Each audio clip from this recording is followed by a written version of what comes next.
The House will come to order. Members, please register.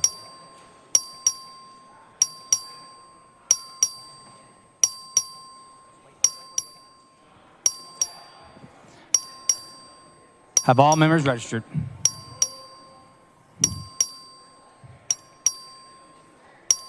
A quorum is present.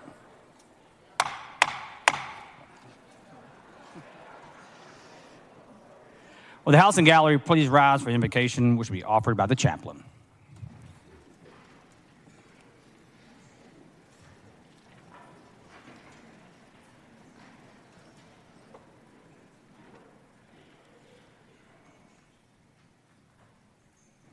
Father of divine mercy, your love for us knows no bounds. As the men and women in this house go about their work that you have set before them, may they recognize your action behind all that they do, all that they experience, and respond in that same self-giving love with which you have first loved us. You have given us this day as your gift to us. May we live it in light of our desire for eternity with you. We ask this through Christ our Lord. Amen. The chair recognizes the Honorable Christina Morales of Harris County to lead us in the pledges of allegiance to the United States and Texas flags. Thank you, Mr. Speaker. Members, guests in the gallery, please join me in the Pledge of Allegiance to our nation's flag. I pledge allegiance to the flag of the United States of America and to the republic for which it stands, one nation, under God, indivisible, with liberty and justice for all. And now the Texas flag. Honor the Texas flag. I pledge allegiance to thee, Texas, one state under God, one and indivisible.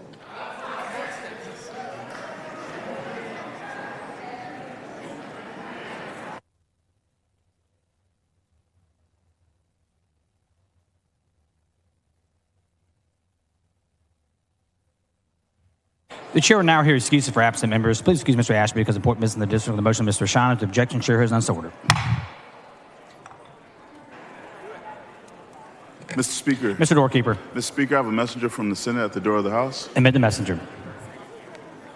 Mr. Speaker, I'm directed by the Senate to inform the House that the Senate has taken the following action. The Senate has passed the following measures. SB 14, Campbell, relating to prohibitions on the provision to certain children of procedures and treatments for gender transitioning, gender reassignment, or gender dysphoria, and on the use of public money or public assistance to provide those procedures and treatments.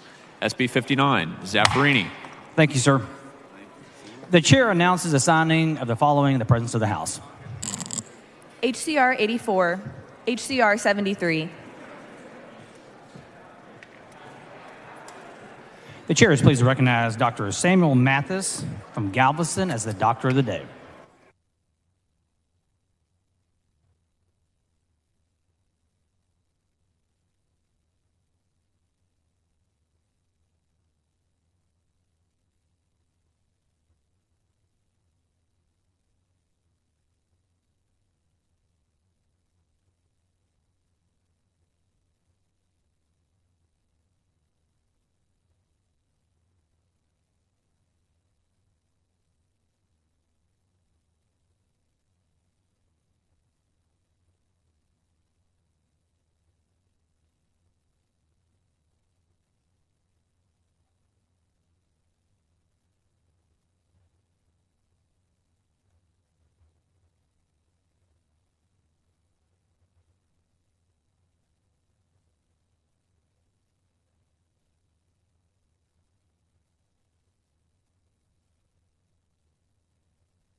Mr. Metcalf moves to dispense the reading and referral of bills until the end of today's business. The objection, chair hears none so ordered.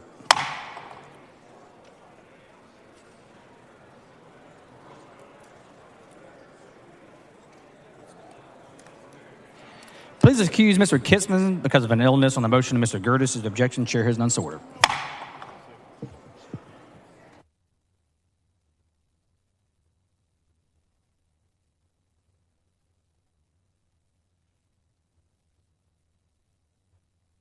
The following announcements, the clerk will read the announcements.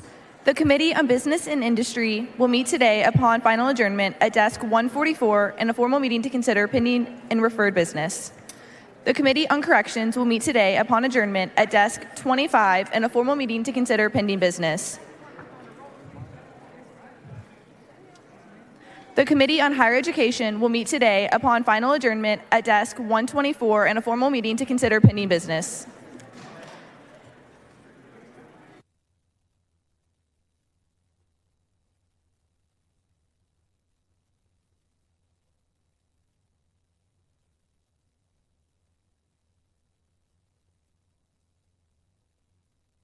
The chair recognizes Mr. Kemple for a motion.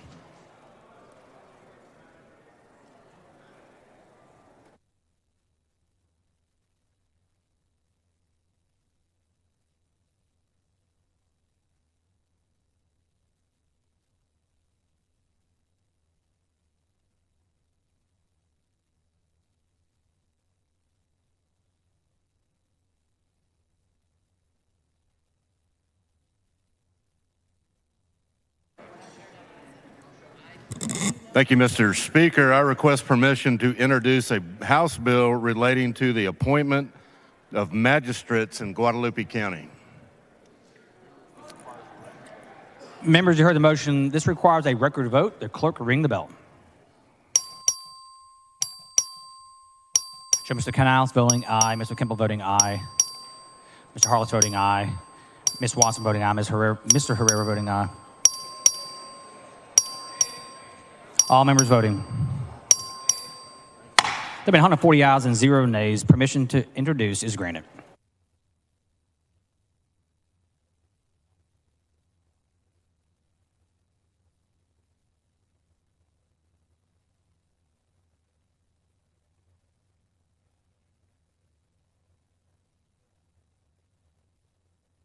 The chair recognizes Mr. Canales for a motion.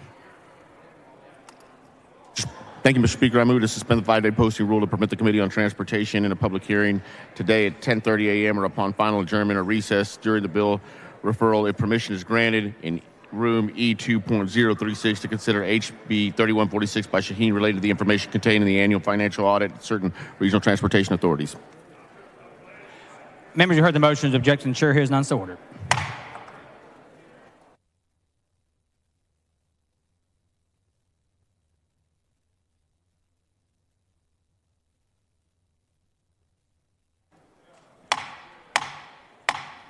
Members, we have a few memorial resolutions. Please take your seats.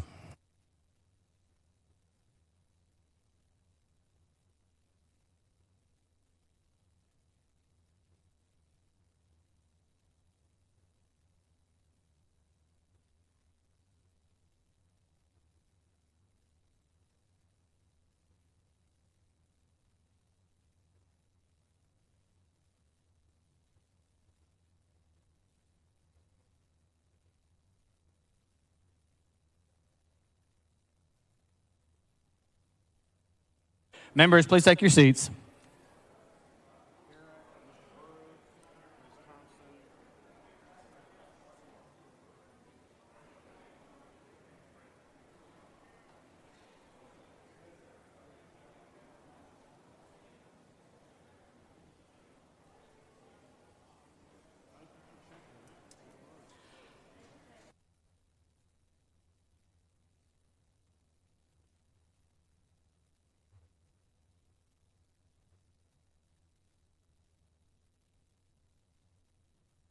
The chair lays out the previously adopted resolution.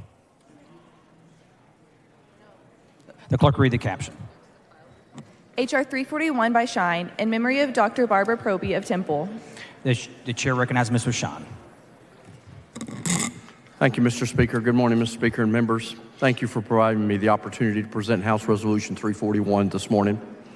I'd like to take a moment to recognize the Proby family, which are sitting on the eastern end of the gallery and just above the clock. They join us today in the gallery, and they're here to honor Dr. Barbara Proby, a beloved wife, mother, physician, matriarch, sister, and friend of many in the city of Temple and in Bell County. Dr. Proby was a Dallas, Texas native born in October of 1960 and she earned her bachelor's degree in biology from Baylor University, a medical degree from Texas A&M University.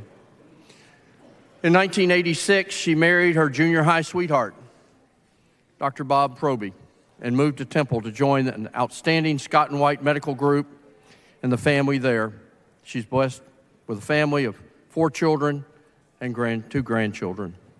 Her deep compassion and unique gift for connection led her to pursue 28 years in a career as an internist with Scott and White.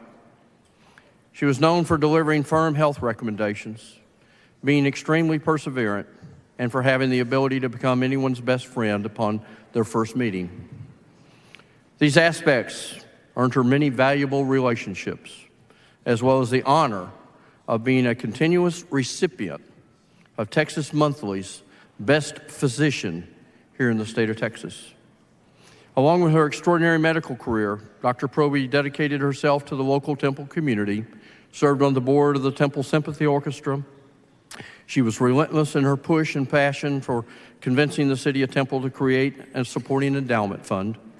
And she gave time to the Methodist Church, the American Heart Association, Crested Butte Conservation Corps, and the Ralph Wilson Youth Club and the Temple Children's Museum.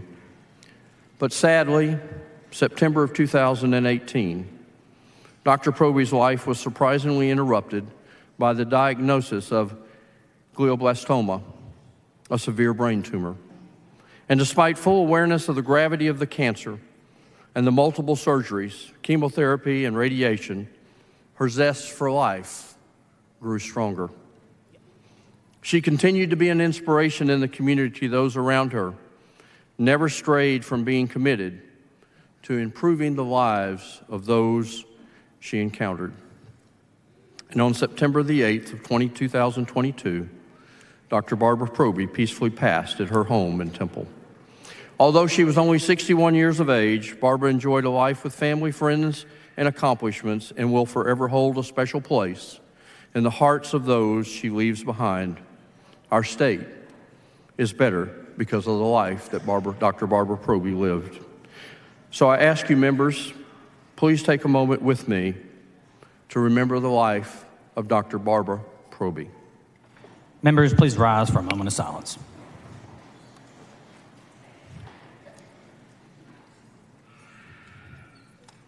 Thank you, members. Thank you, Mr. Speaker and members.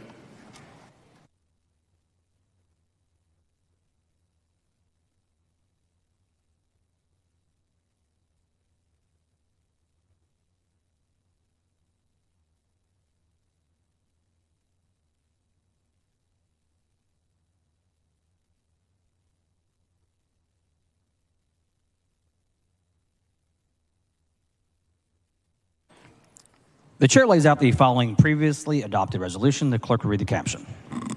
H.R. 661 by Lopez. The chair recognizes Mr. Lopez.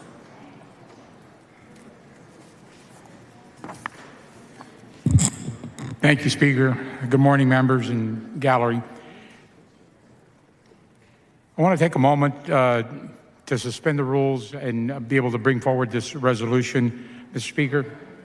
It's already adopted. Okay, already adopted, so we're grateful for that. Members, today we honor the life and legacy of Josephine Elaine Woolsey Tolarski. Elaine was a beloved leader, lifelong learner, and an exemplar of our community service in San Antonio and the entire area of the state of Texas. She was born on February the 2nd, 1936 in Gulf, Kansas, and Elaine dedicated her life to serving others, both as a school nurse and as a public health nurse in the U.S. U.S. Air Force. Throughout her career, Elaine demonstrated a deep commitment to caring for others and making a difference in her community. She volunteered with numerous organizations, including the League of Women Voters, the Alzheimer's Association, and the Mitchell Lake Wetland Society, and was a lifelong member of the Women's Global Connection at University of Incarnate Word and the Bexar County Seniors Advisory Committee for ACOG, the Alamo Area Council of Governments. Elaine's dedication to community service in San Antonio is admirable. She has contributed her time and expertise to a variety of organizations that serve the needs of the community. After 20 years of service in the U.S. Air Force, Elaine left active duty as a lieutenant colonel. Her career in the military was a remarkable achievement, and her dedication to serving her community and caring for others is truly commendable. Elaine's commitment to community service in San Antonio is truly exemplary, as I said earlier, and her work has undoubtedly had a positive impact on the lives of many people in the community. And she served as an inspiration to others who may be looking for ways to be able to contribute to their community in their own ways. This morning, I was fortunate enough to meet with the Alzheimer's Association for breakfast, along with many of you, and they are here in the audience, and I'm going to ask them to stand in a second and be recognized. But I know that the family is also here, and I'd like, although I don't know exactly where you're sitting in the gallery, I'd like for you to also rise as I ask to have this resolution passed. Mr. Speaker, I move for passage. Members, please rise for a moment of silence. There they are. They're standing on the left side of the podium. Congratulations. As you can see, all the votes are there to pass this resolution. Very worthwhile and worthy, and thank you for being here. Thank you.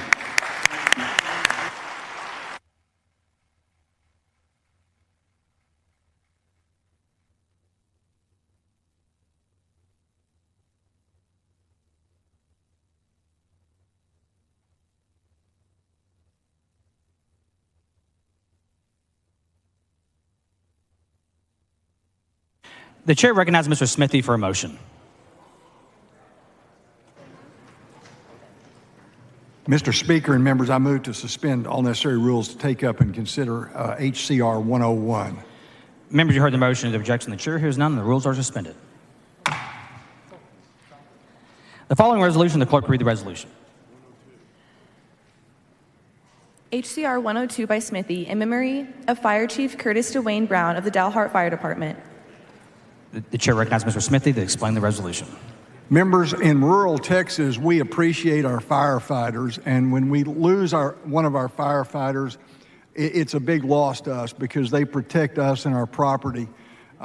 In a tragic accident that occurred in October of this past fall, Dalhart, Texas lost two of its best and most beloved firefighters in a tragic accident that occurred just upon return from a call. We're here today to honor and remember those two firefighters. I've got two resolutions one for each of the firefighters. The first one is HCR 101, and it's in honor of Brendan Torres. Brendan was a young man. He was 19 years old, had graduated from high school in May, fulfilled his dream since he was 3 years old to become a firefighter, and he was killed a few months later in October. I'm a little confused. I had originally suspended for 101, but what was laid out was House HCR 102, and it's on the other firefighter that we lost. The fire chief in Dalhart, Curtis Brown. Let me talk about Curtis for just a moment. He was a friend. He had been fire chief in Dalhart for some time. He was very well liked and did a great job. We lost him in that tragic accident. We're joined this morning by his wife Denisa, who's also a first responder with the Hartley Fire Department, Hartley County Fire Department. His daughter Hannah, his sister-in-law, Susie, and other family and friends. So today, I would ask for the House to adopt HCR 102 in memory of Fire Chief Curtis Brown. The question occurs on the adoption of the resolution. All in favor, please rise.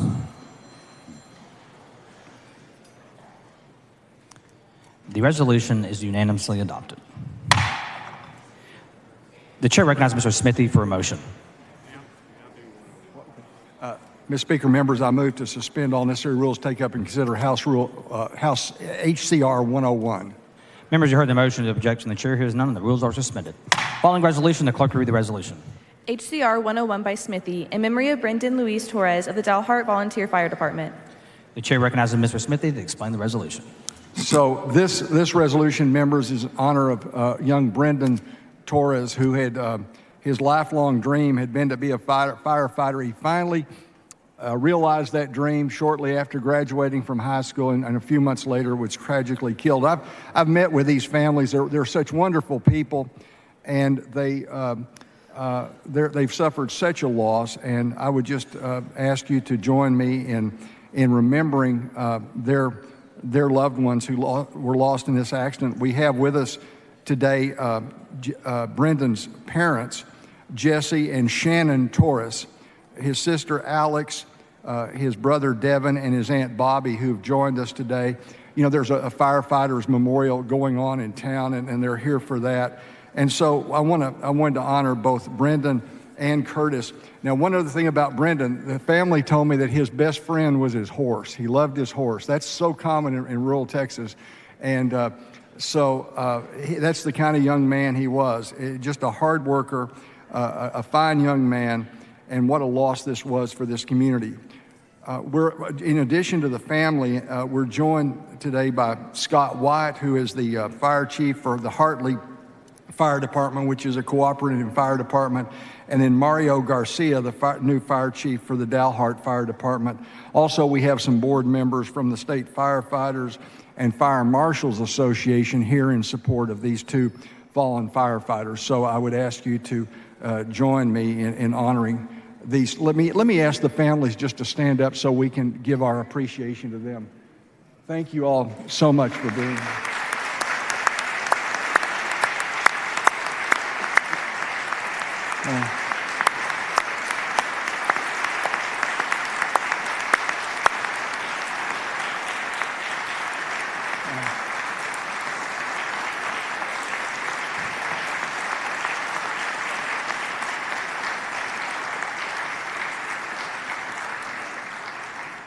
These were great men, and these folks are wonderful folks, and I know they appreciate so much your kindness today. So, Mr. Speaker, with that, I would move for adoption. The question occurs on the adoption of the resolution. All in favor, please rise.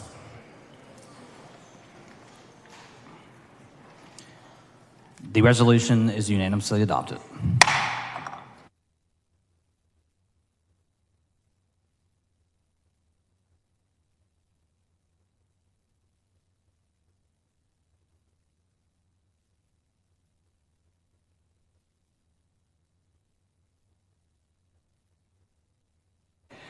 The chair recognizes Mr. Guillen for a motion.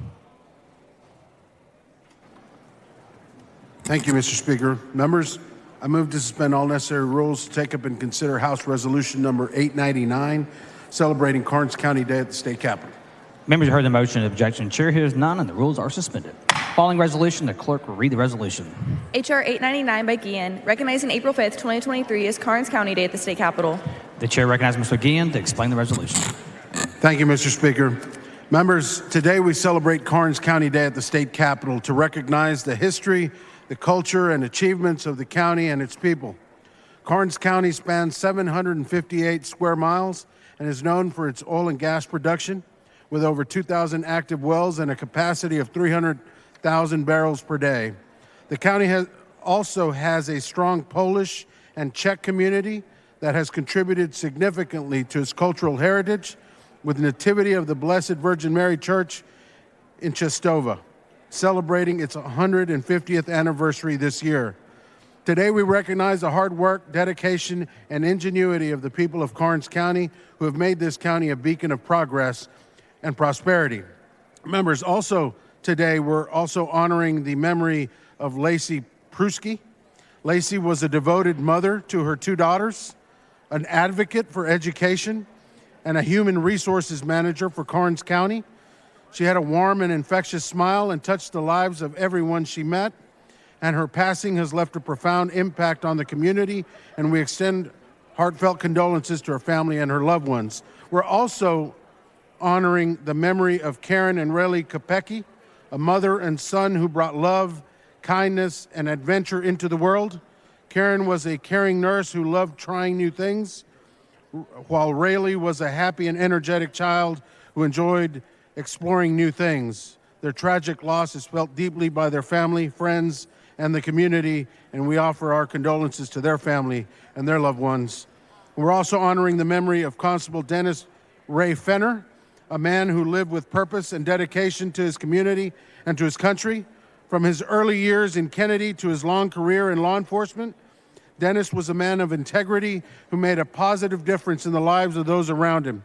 He served in various law enforcement roles and was a devoted family man and member of his church. Dennis's legacy will continue to inspire others to strive for excellence and serve with honor and with integrity. Members, up in the dais from Karnes County, we have Commissioner Benny Lissy, Commissioner Wes Giesler, Jerry Pruski, father of Lacey Pruski, Garrett Kopecki, husband of Karen and father of Rayleigh, and Kevin Fenner, son of Constable Dennis Ray Fenner. Members, up in the gallery, and as I call your name, please stand. From Karnes County, we have District Judge Jennifer Dillingham, County Auditor Tom Dupnick, County Engineer Wayne Giesler, Sonny, Olivia, and Audrey Pruski, Ryan Kopecki, Sarah Mui, Emily Famuso, Debbie Fenner, Daisy Villanueva, Casey Ibram, Derek Lappy, Chris Schuler, Jimmy Loya, and Eric Opiella. Members, please join me in a round of applause for our distinguished delegation as we welcome them to their house for Karnes County Day at the state capitol.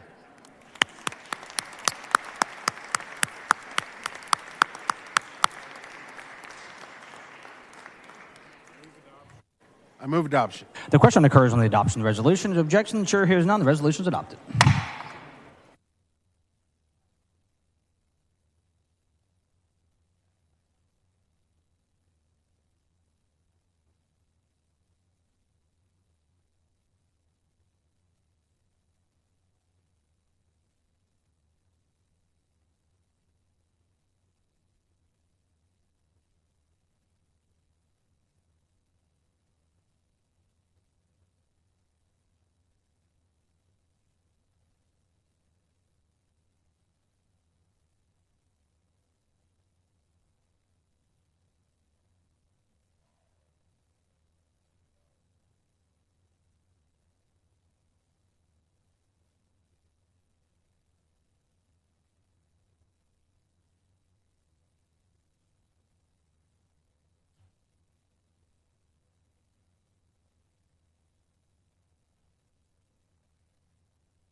The chair recognizes Dr. Lalani for recognition.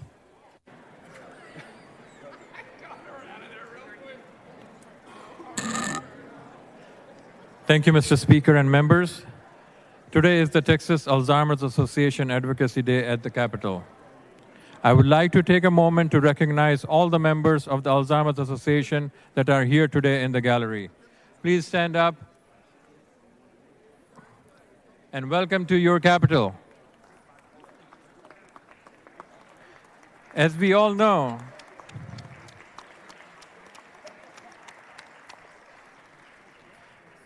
Alzheimer's disease is a devastating illness that affects millions of people around the world. It is a disease that I have personally seen affect many of my patients and their families. The Texas Alzheimer's Association has been working tirelessly to raise awareness about the disease, to support those who are affected by it. They provide education and resources to the families and caregivers, as well as support groups and other services that helps people cope with the challenges of Alzheimer's. Their work is truly commendable, and it is an honor to recognize the important contribution they have made to our community. Through their efforts, they are helping to improve the lives of countless individuals and families who are affected by this disease. So today, let us take a moment to acknowledge the important work of Texas Alzheimer's Association and thank them for their dedication and commitment to the important cause. Thank you. Welcome to your capital.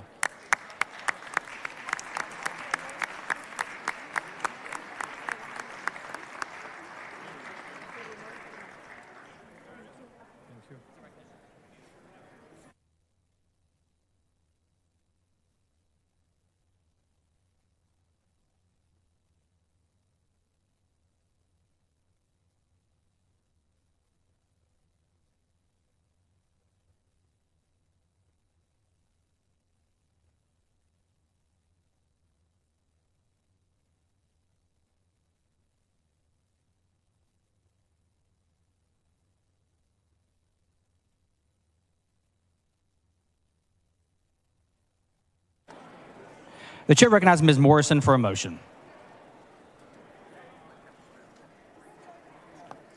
Thank you, Mr. Speaker. I move to suspend all necessary rules to take up and consider House Resolution 950.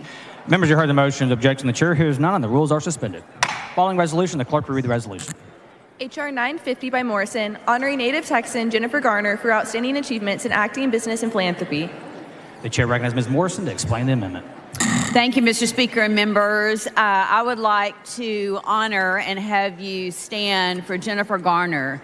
She's a renowned Texas-born actress who has enjoyed an impressive career as a film and television actress and producer. She has further distinguished herself through her work as a philanthropist and entrepreneur. For more than a decade, Ms. Garner has held the position of Artist Ambassador for the humanitarian organization Save the Children and helped bring Save the Children's early childhood education programs to West Virginia, where she grew up. She has traveled throughout the country to meet with lawmakers, journalists, and other philanthropists with the goal of promoting awareness and raising funds for the organization.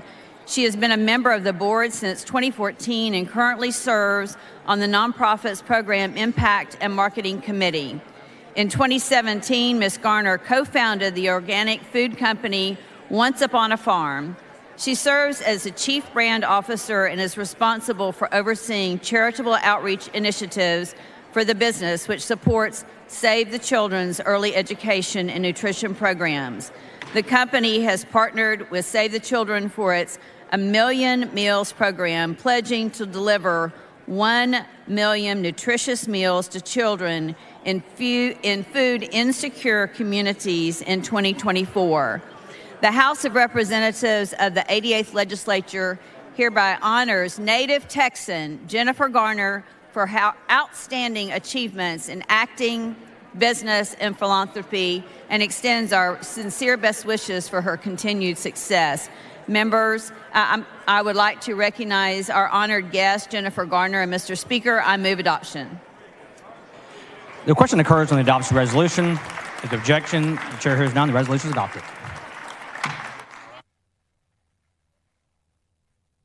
Mr. Guerin moves that all members name the resolution. The objection, chair hears none. So ordered.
The chair recognizes Mrs. Rose for a motion.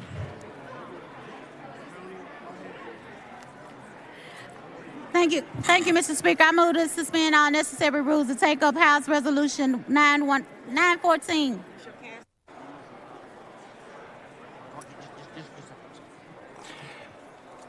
Members, you heard the motion. The objection. The chair hears none. The rules are suspended. Following resolution, the clerk will read the resolution. HR 914 by Rose, recognizing April as Minority Cancer Awareness Month in Texas. The chair recognizes Ms. Rose to explain the resolution. Members, please take your conversations outside the rails.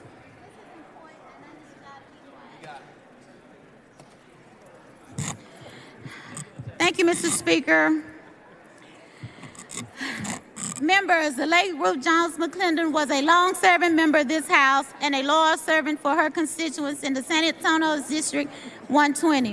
Her cancer diagnosis made her well aware of how this disease affects minority groups differently than the general population, which led her to propose House Bill 114 in the 82nd legislative session, which established April as Minority Cancer Awareness Month in Texas.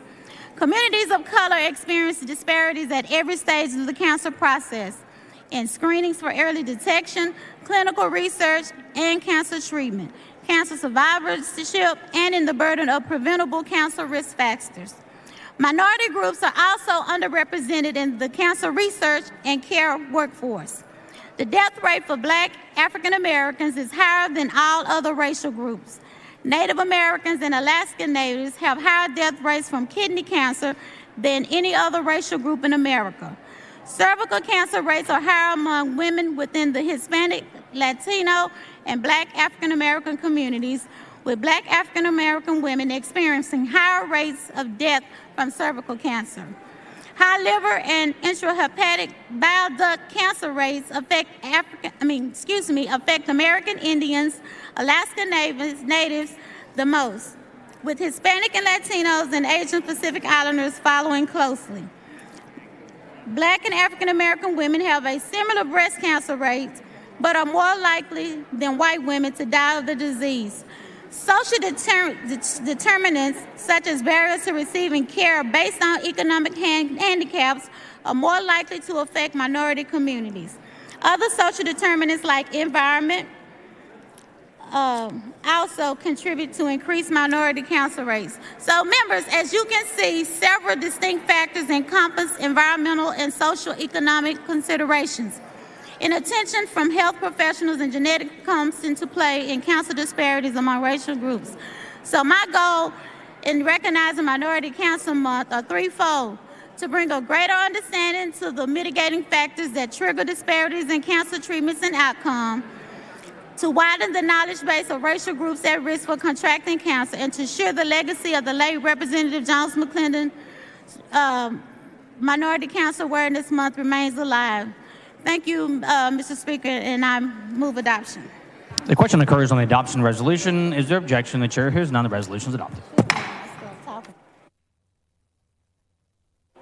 Ms. Hernandez moves out all members' names of the resolution. Is there objection? The chair hears none. So ordered.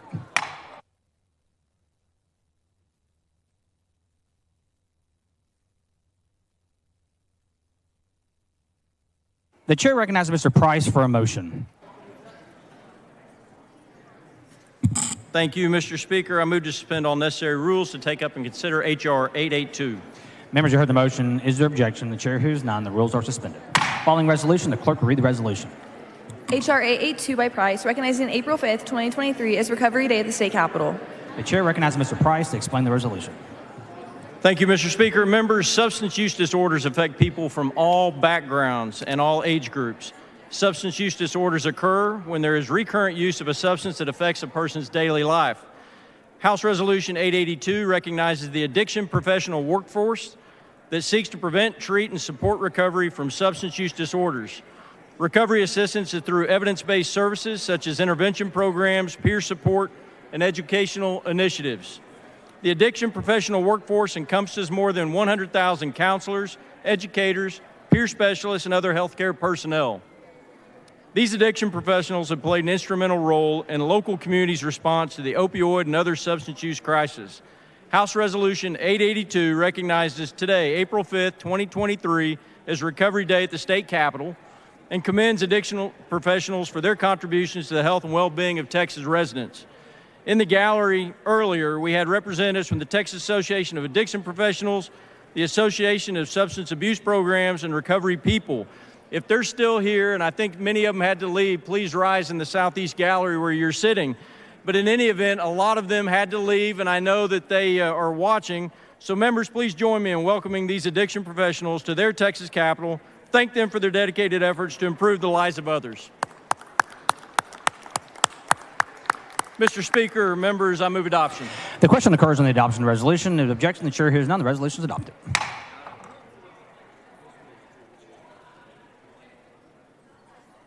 The chair lays out the following previously adopted resolution. The clerk will read the caption. H.R. 128 by Shine, honoring Altrusa International for 100 years of service in Texas. The chair recognizes Mr. Shine.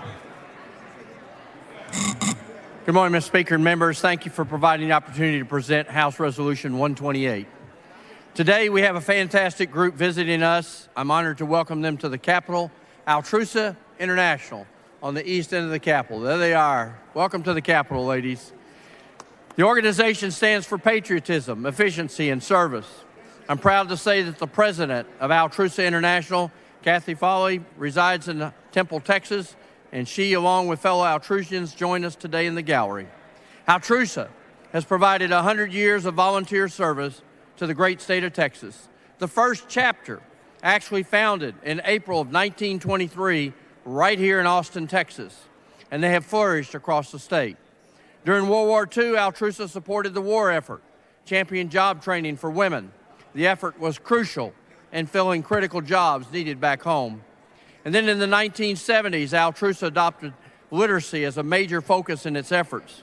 They've organized reading and tutoring programs, book donations, schools and libraries, and scholarships for students pursuing careers in education. Now Altrusa has over 30 clubs across Texas, provides 81,000 volunteer hours annually, and lends a helping hand to a variety of issues that affect our communities across Texas. They build homes for the homeless, assist the elderly, and those with disabilities. Altrusa has sponsored 9 Astra clubs that provide today's youth with volunteer opportunities in their community and leadership development. Please join me with congratulating 100 years of service to the great state of Texas for 100 more years for Altrusa International. Thank you, ladies.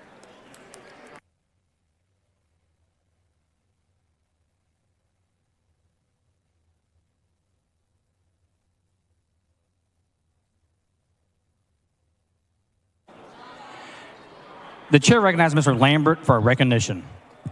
Thank you, Mr. Speaker. Members, it's an honor for me today to recognize a very special friend of mine who's also one of the bankers from our community, Mr. Ron Butler from First Financial Bank. Mr. Butler will be has been selected to be inducted in the Texas Bankers Hall of Fame. Ron Butler, would you stand for recognition? Thank you for being here today. Great to have you, sir.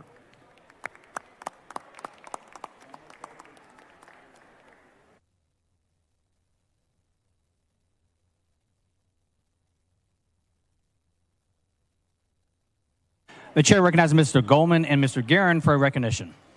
Thank you, Mr. Speaker.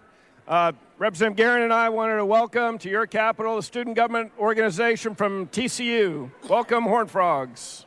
Go Frogs!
Members, we're ready to begin the consideration of the congratulatory calendar.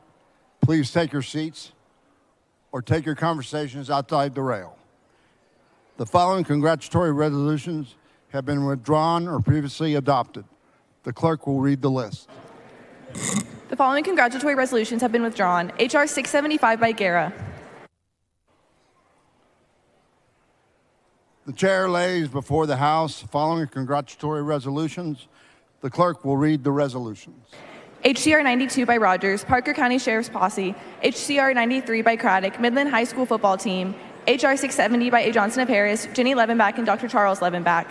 HR 671 by Theory, Scouts BSA Troop number 434. HR 672 by Leo Wilson, Anahuac ISD FFA.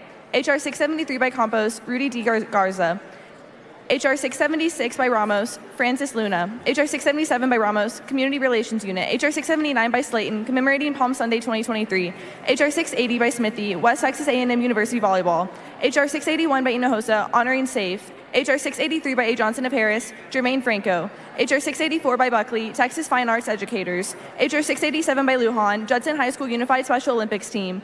HR 688 by Lujan, Benton Ward. HR 689 by Leo Wilson, Dennis Bird. HR 690 by Morales of Harris, Peggy Jean P.J. Ford.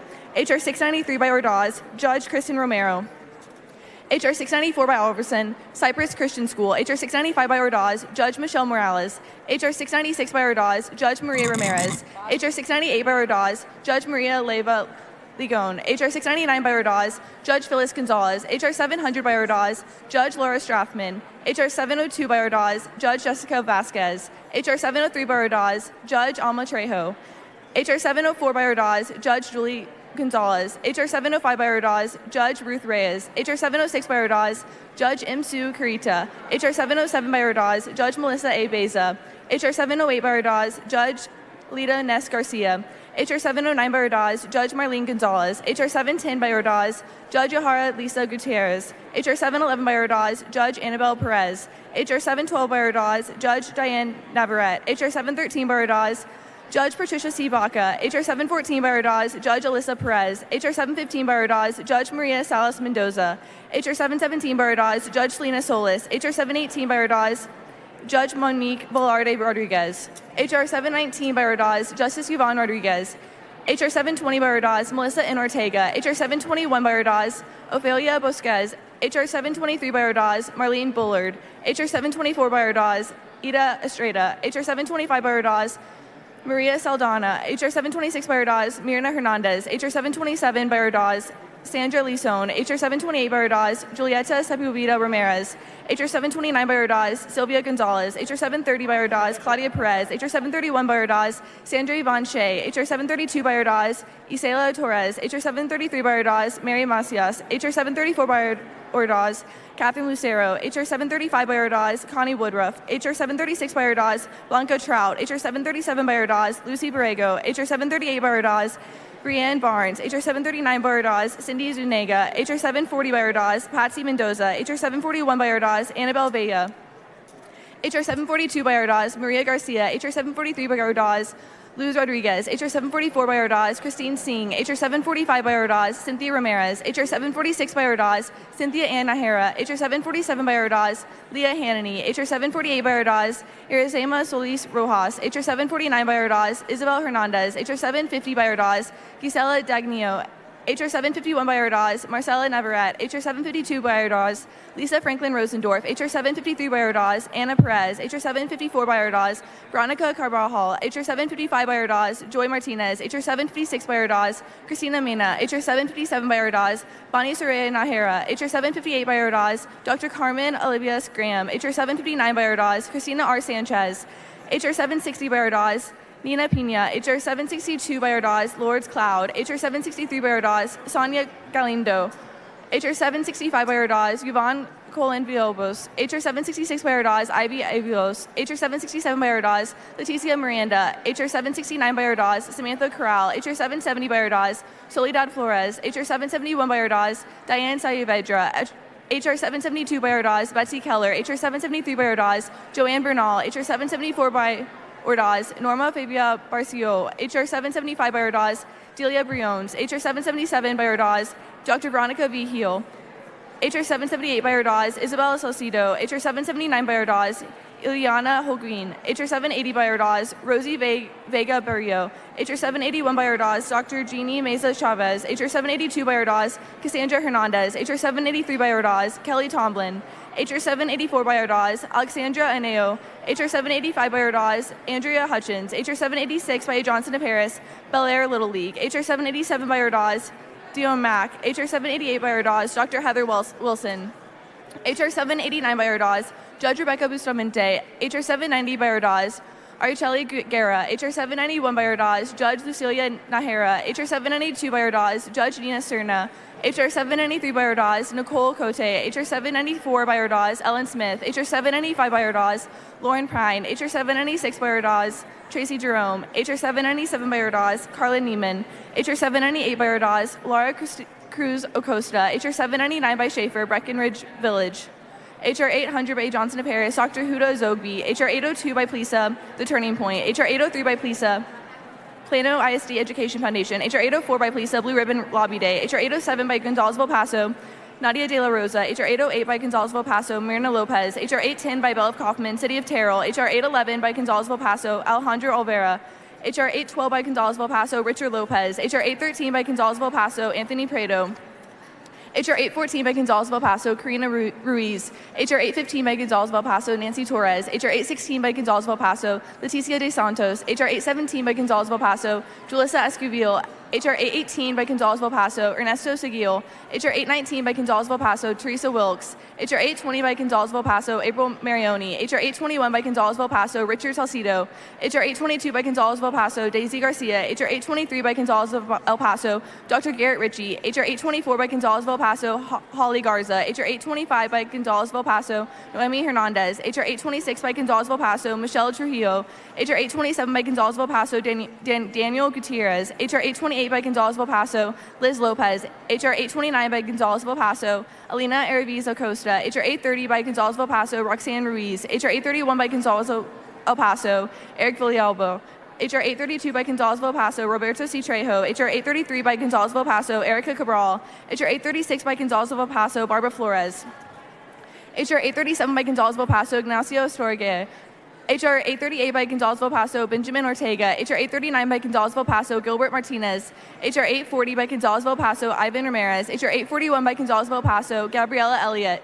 HR 842 by Gonzales of El Paso, Lisa Strada Batson. HR 843 by Gonzales of El Paso, Stephen Fernandez. HR 844 by Gonzales of El Paso, Monica Castro.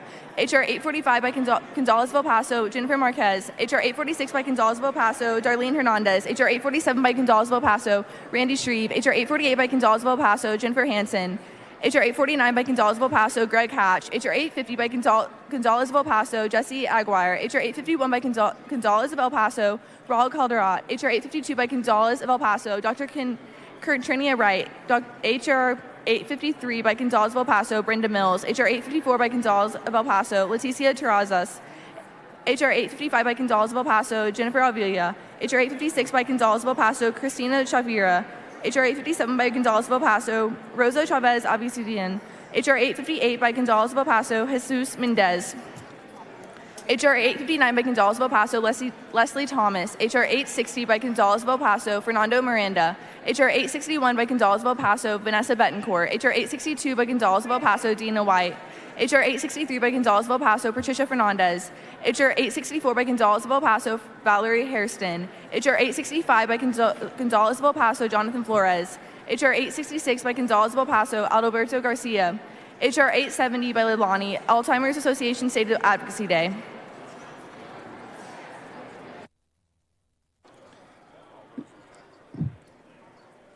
Is there any objection to the adoption of the resolutions?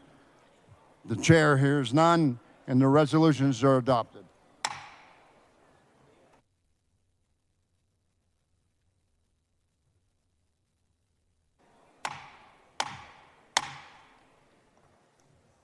Members, please take your seats. We are ready to begin the consideration of the memorial calendar.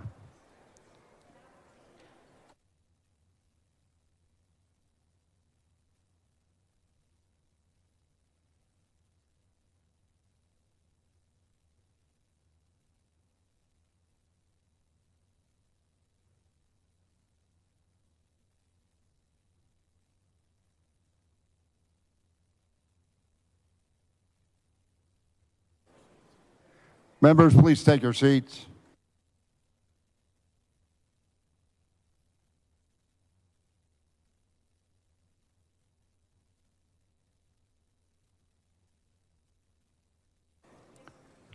The chair lays before the House the following memorial resolutions. The clerk will read the resolutions. HCR 94 by Craddock, Red McCombs. HR 809 by Belloff Kaufman, Richard Camp Dick Murphy. HR 867 by Stuckey, Jack Oliver Fagra. All those in favor of the adoption of the resolutions, please rise.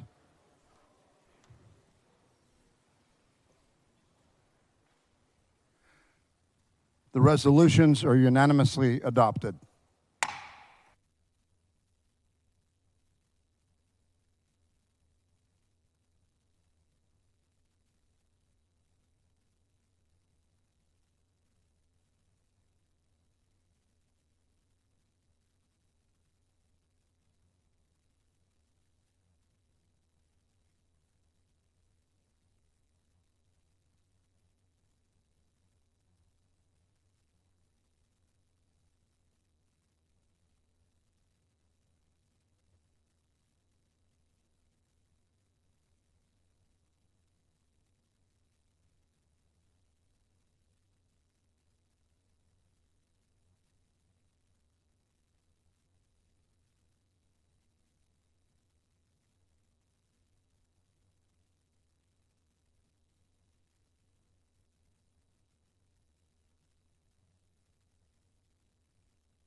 Members, we're about to begin the supplemental House calendar.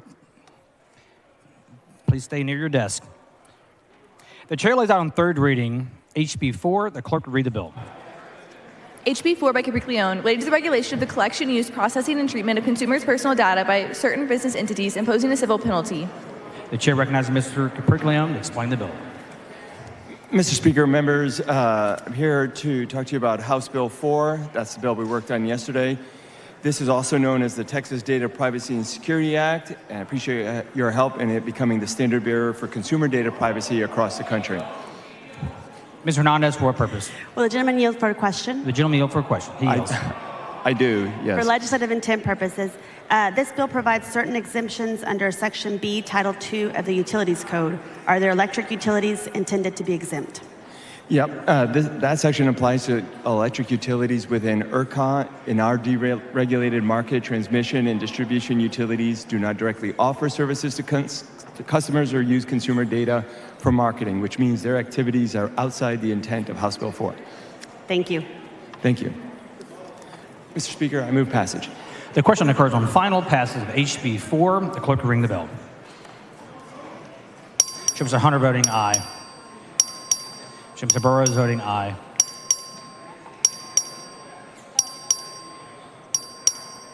Have all members voted? There have been 146 ayes, 0 nays. HB 4 is finally passed.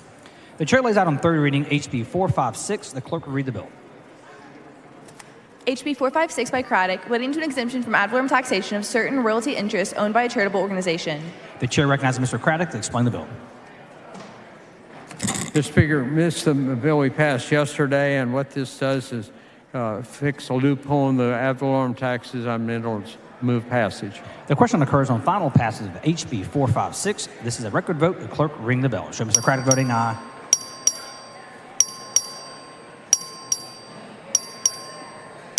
Have all members voted? There have been 145 ayes and 1 nay. HB 456 is finally passed. The chair lays out on third reading HB 2468. The clerk will read the bill. HB 2468 by Burrows, relating to the eligibility of an injured employee for lifetime income benefits under the workers' compensation system. The chair recognizes Mr. Burrows to explain the bill. Thank you, Mr. Speaker. Members, this is the bill for firefighters named after some of our heroes, firefighter Matt Dawson and Andy Allison. With that, I move passage. The question occurs on final passage of HB 2468. This is a record vote. The clerk will ring the bell. Show Mr. Burrows voting aye. Show Ms. Bowers voting aye. Have all members voted? There have been 146 ayes and 0 nays. HB 2468 is finally passed. The chair lays out on third reading HB 471. The clerk will read the bill. HB 471 by Patterson, relating to benefits for certain first responders and other employees related to illness and injury. The chair recognizes Mr. Patterson to explain the bill. Thank you, Mr. Speaker. Members, this is about first responder benefits. Move passage. The question occurs on final passage of HB 471. This is a record vote. The clerk will ring the bell. Show Mr. Patterson voting aye.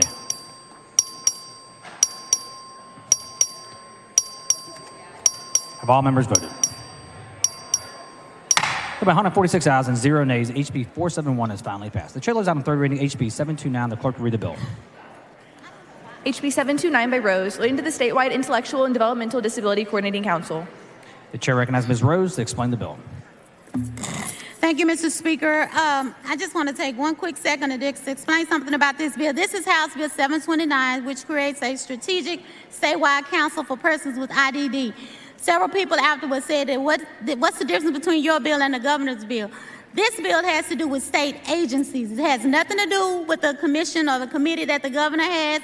It doesn't have anything to do with the Texas Council of Developmental Disabilities.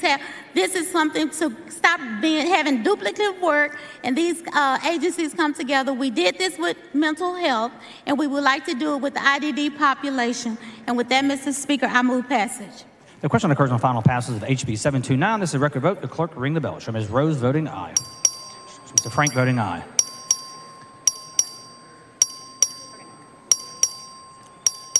Have all members voted? Mr. Herrera voting aye. There have been 108 ayes and 38 nays. HB 729 is finally passed. The chair lays out on third reading HB 1315. The clerk will read the bill. HB 1315 by Herrero, relating to the creation of the Open Burn Pit Registry Fund and the issuance of specialty license plates to honor members of the United States Armed Forces exposed to open burn pits. The chair recognizes Mr. Herrero to explain the bill. Thank you, Mr. Speaker. Members, this is a bill that creates a specialty license plate for the Burn Pit Registry funding mechanism. I move for passage. The question occurs on final passage of HB 1315. This is a record vote. The clerk will ring the bell. Show Mr. Herrera voting aye.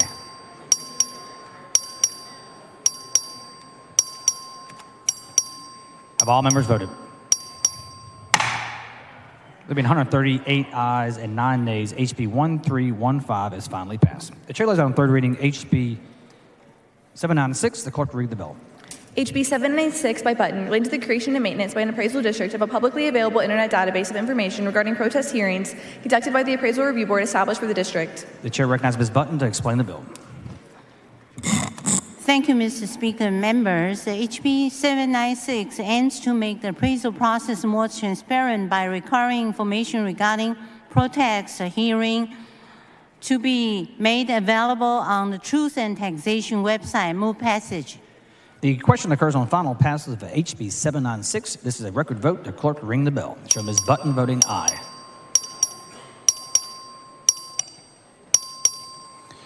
Have all members voted? There have been 146 ayes and 0 nays. HB 796 is finally passed.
Who's offering the amendment?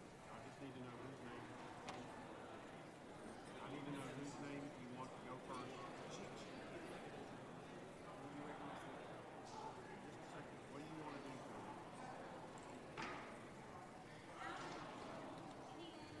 You can lay it out.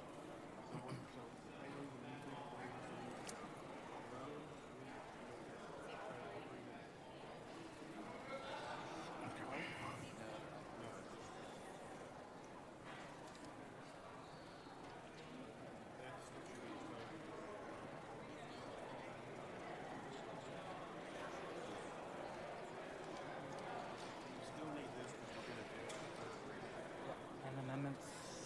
We have one amendment?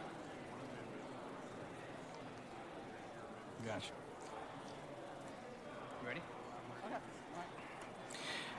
The chair lays out HB 727 as a matter of postponed business on third reading. The clerk will read the bill.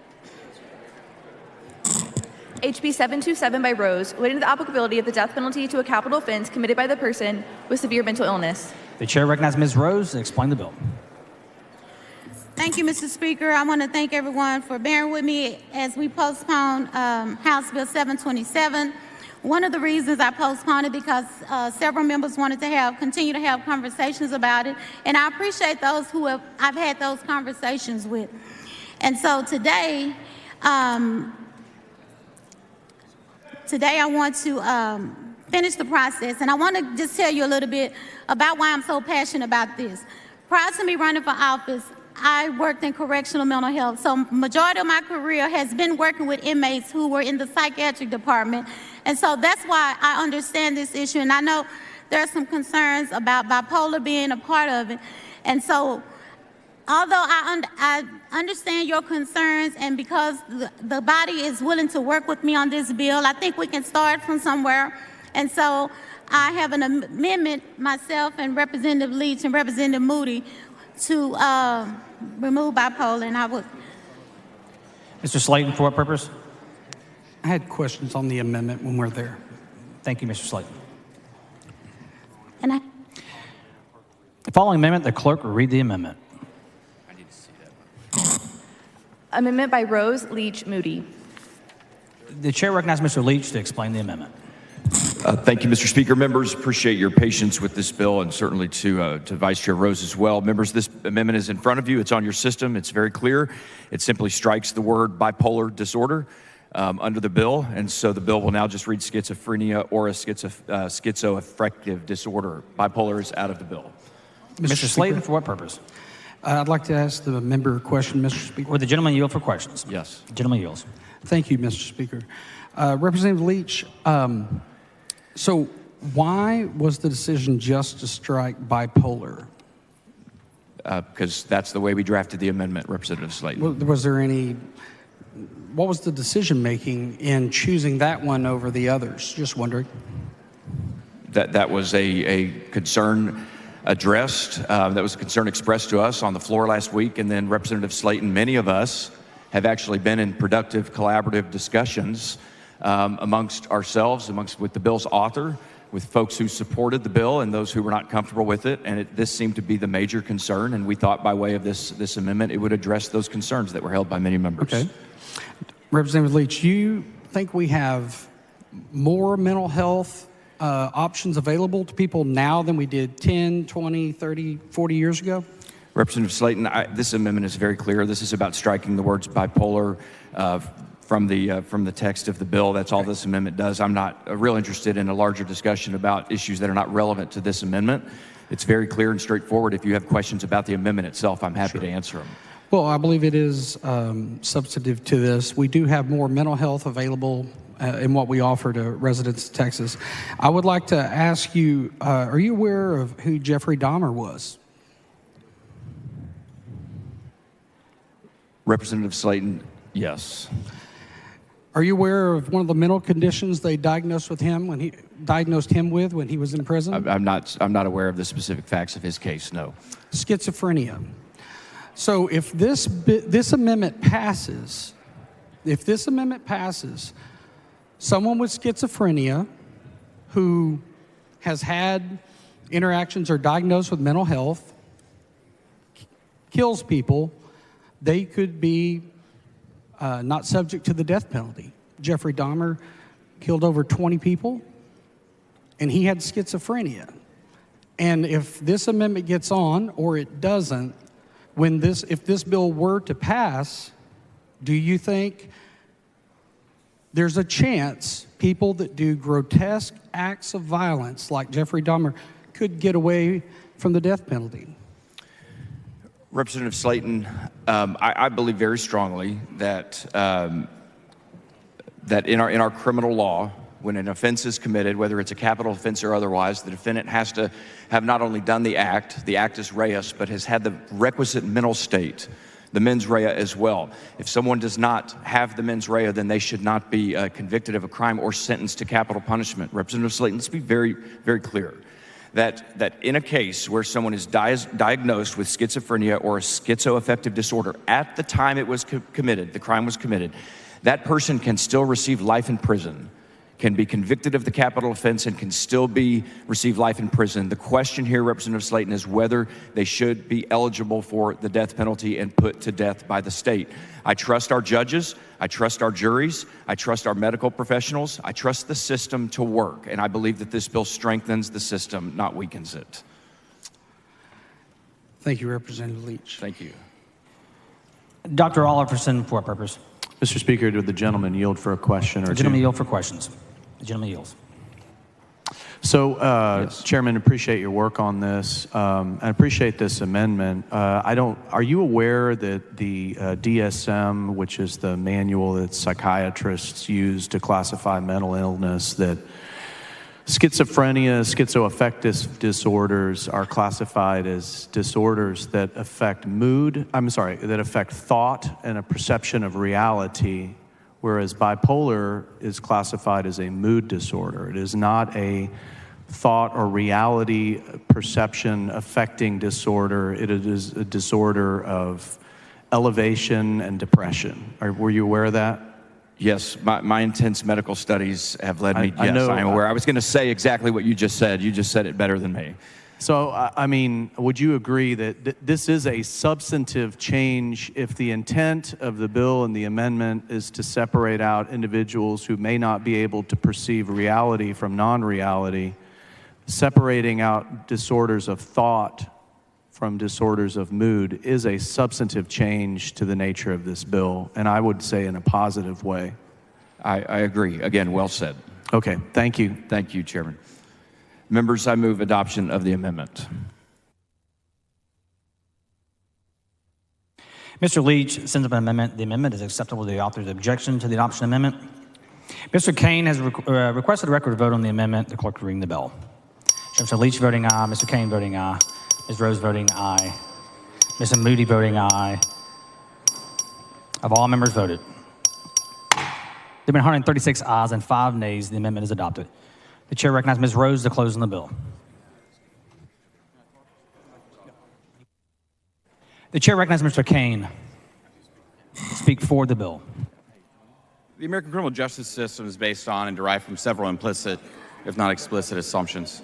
A few of those assumptions are that everyone except children under legal age and those of certain mental states or conditions know the difference between right and wrong.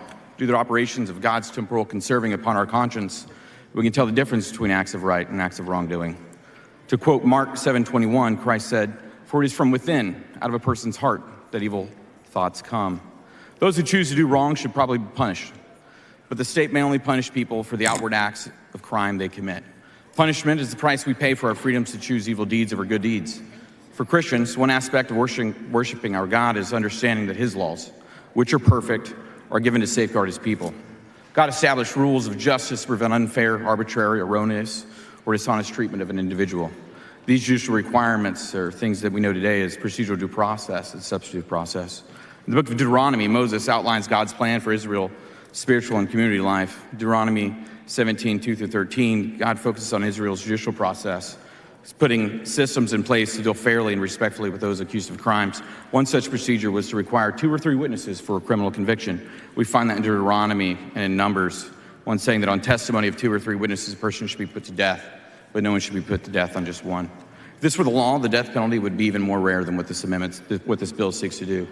Jesus famously calls his disciples to a lifestyle of mercy and love that goes far beyond the strict retributive justice of the Mosaic law, saying, "You have heard that it was said, an eye for an eye and a tooth for a tooth. But I say to you, do not resist the one who is evil. But if anyone slaps you to the right cheek, turn to him the other as well." There's 2 stories from the Gospels that are particularly relevant, guys, real quick, for any discussion of the Christ and capital punishment. The first of these stories, a group of religious leaders bring Jesus an adulterous woman, saying, "The law, Moses commanded us to stone such a woman. So what do you say?" Jesus neither declares the woman innocent nor questions the Pharisees' interpretation of the Mosaic law. She was supposed to be put to death. Rather, he states, "Let him who is without sin among the first to throw a stone at her." And after the crowds disperse, Jesus says to the woman, "Neither do I condemn you. Go and sin no more." The story beautifully illustrates the restorative justice of Jesus, which seeks to redeem sinners from rather than giving to what they deserve. The second we see is Christ on the cross and what he does for us there. So every Christian, I would say, rejoices to be set free from their well-sentenced, deserving of eternal death. For those reasons, some Christians completely oppose the death penalty. Some believe it should only be done in rare circumstances. Look, I believe that plenty of Christians have plenty of reasons to not just be pro-life, but whole life, concerned with any situation with the collective force of government takes the innocent human life, whether they're born or unborn. Furthermore, as a Christian, I believe that we are commanded to spread the gospel of Jesus Christ. The longer I think these people sit in jail for their lifetime, the more opportunities I think that they're able to share the gospel with them and bring them back to faith with their Father. My point is, though, I believe that people of faith can arrive at different conclusions on this issue. And so when you vote, I ask that you vote based on your faith and not worry about what other people's think. Mr. Speaker. Mr. Slayton, for what purpose? Does the gentleman yield for some questions? The gentleman yield for questions. I yield. The gentleman yields for questions. Thank you, Mr. Speaker. Mr. Kane, are you aware of Jeffrey Dahmer, who he was, what he did? I'm very aware of who he is. How many people did he kill? I don't know how many people he killed, man, but I'm deserving of death for my sins as well. And for me, personally, this is how I interpret it, and I come along with it. And I'm not telling you that you're wrong if you disagree with me. Are you aware he killed over 20 people? Yeah. Are you aware that he was diagnosed with schizophrenia? Sure. Does it concern you that with the passage of this bill, it makes it possible for someone who commits the heinous acts that Jeffrey Dahmer did, it would make it to where they would not be subject to the death penalty? It just takes it off the table completely. Or does that concern I you? think you heard what I just read, though, and I tried to rush through some of it. But like I said, there's an economic argument. It's cheaper that they sit there for the rest of their lives, too. It gives an opportunity to restore them just as I've been restored for the things that I'm deserving of death for as well. So. And like you, I'm aware there's 2 deaths. There's physical death and there's spiritual. And what I'm talking about is in line with this bill in regards to punishment here on earth. But anyway, thank you for answering my questions. Thank you, Slade.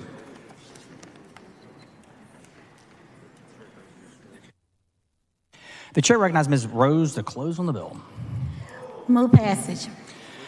The question occurs on the final passage of HB 727. It's a record vote. Your clerk will ring the bell. Show Mr. Moody voting aye, Ms. Leach voting aye, Ms. Rose voting aye, Mr. Kane voting aye, Mr. Manchia voting aye. Have all members voted?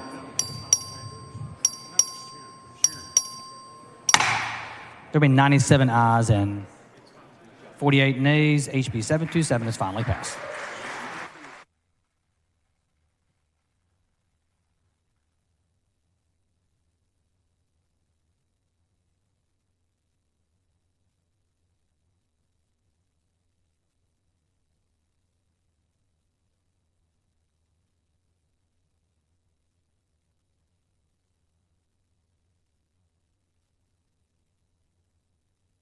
The chair lays out on second reading HB 639. The clerk will read the bill. HB 639 by Lozano, relating to the number of temporary licenses to conduct bingo issued to certain authorized organizations in a calendar year. The chair recognizes Mr. Lozano to explain the bill. Thank you, Mr. Speaker and members. This bill was brought to me by one of our volunteer fire departments, House Bill 639, which seeks to raise the limit on the number of non-annual temporary charitable bingo licenses that a nonprofit can obtain within a year from 6 to 12. So the only change in this legislation, members, is striking number 6 and writing in number 12, which helps our charitable organizations like fire departments be able to purchase the equipment they need at no expense to the taxpayer. Move passage. The question occurs when passage through engrossment of HB 639. All in favor say aye. Opposed say nay. HB 639 is passed through engrossment. The chair lays out on second reading HB 1161. The clerk will read the bill. HB 1161 by Meyer, relating to the confidentiality of home address information for victims of child abduction and to the administration of the Address Confidentiality Program by the Office of the Attorney General. The chair recognizes Mr. Meyer to explain the bill. Thank you, Mr. Speaker. Members, child survivors of abduction are currently not identified as eligible participants in the Attorney General's Address Confidentiality Program. Child abduction survivors and their families are susceptible to harassment and attempts by perpetrators to initiate unwanted contact, including continued threats of criminal activity. HB 1161 seeks to prevent these cases by keeping survivors and their families' addresses private and confidential. Thank you, Mr. Speaker and members. I move passage. The question occurs on passage through engrossment of HB 1161. All in favor say aye. Opposed say nay. The ayes have it. HB 1161 is passed through engrossment. The chair lays out on second reading HB 1228. The clerk will read the bill. HB 1228 by Metcalf, relating to the right of property owner or the owner's agent to receive or request a copy of the information used to appraise the owners of property for ad valorem tax purposes. The chair recognizes Mr. Metcalf to explain the bill. Thank you, Mr. Speaker. Members, current law gives property owners the right to protest their appraised value from an appraisal district if they disagree with the district findings. House Bill 1228 will allow a property owner or a property owner's agent to request and obtain data, schedules, formulas, and other information used to appraise the property before it is ever even scheduled for the protest. Mr. Speaker, members, I move passage. The question occurs on passage of engrossment of HB 1228. A record of vote has been requested by Mr. Slayton. A record of vote has been granted. The clerk will ring the bell. Show Mr. Metcalf voting aye.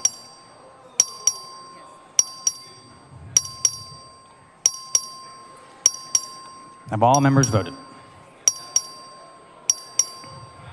There have been 145 ayes and 0 nays. HB 1228 is passed through engrossment. The chair lays out on second reading HB 1363. The clerk will read the bill.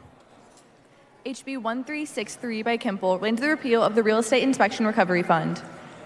The chair recognizes Mr. Kemple to explain the bill. Thank you, Mr. Speaker. Members, this bill simply repeals and makes smaller state government. Move passage. The question occurs on passage of engrossment of HB 1363. All in favor say aye. Opposed say nay. The ayes have it. HB 1363 is passed through engrossment.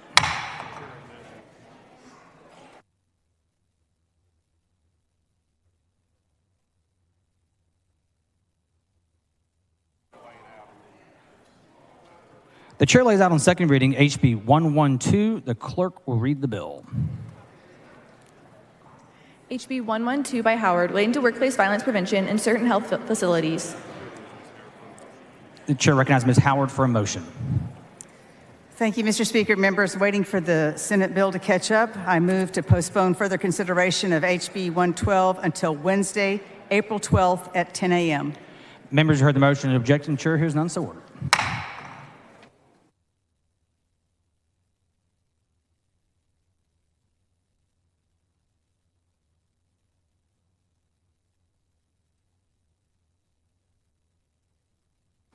The chair lays out on second reading HB 162. The clerk will read the bill. HB 162 by Murr, relating to minimum standards for prescribed burns. The chair recognizes Dr. Anderson to explain the bill. Thank you, members. Mr. Speaker, House Bill 162 simply requires that the burn boss be present at prescribed burn if certified insured prescribed burn manager is listed on the prescribed burn plan. And I'm doing this for our compadre, Representative Murr. The question occurs to pass the engrossment of HB 162. All in favor say aye. Move adopted. Opposed say nay. HB 162 is passed the engrossment.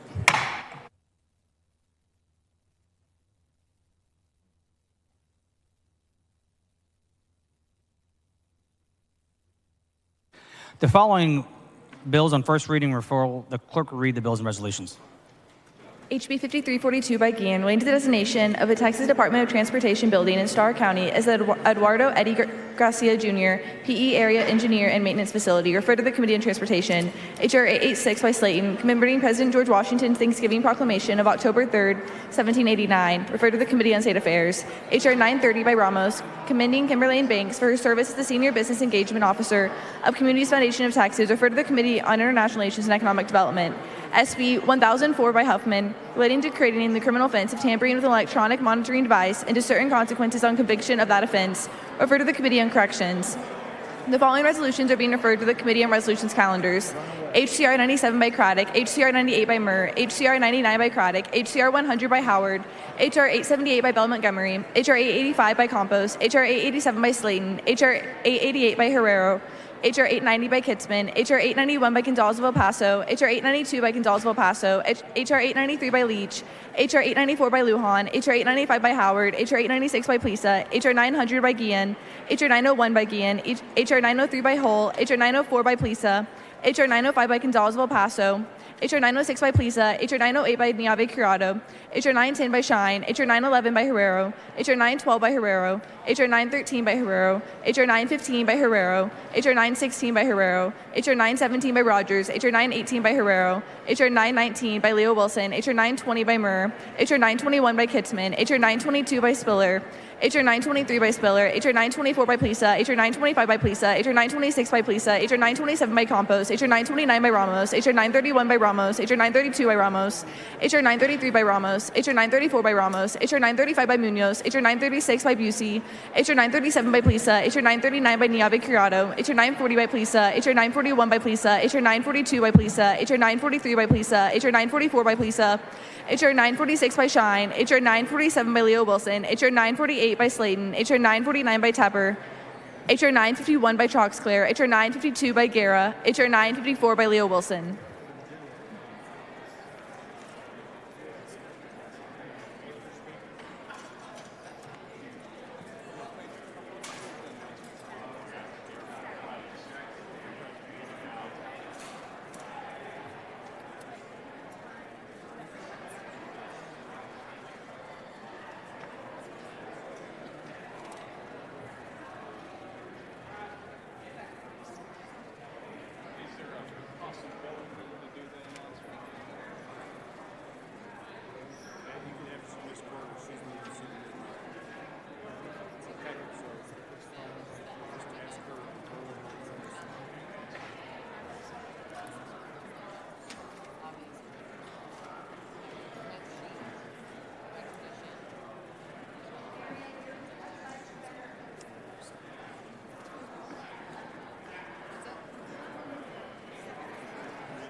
Mr. Wood, for what purpose? Mr. Speaker, I move to reduce the writing and place in the House Journal for purposes of legislative intent on third reading House Bill 4, the conversations between Representative Cabriglione and Representative Hernandez.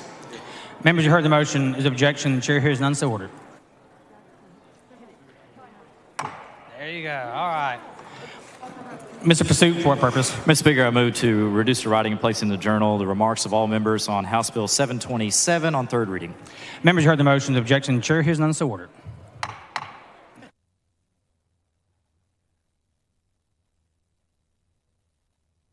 The following announcement, the clerk will read the announcement. The Committee on Juvenile Justice and Family Issues, which is scheduled to meet today at 10:30 a.m. or upon final adjournment, recess, or during bill referral, will convene at 2 p.m. in the posted location. Members, the speaker's desk is clear. If you have any announcements, please bring them down front.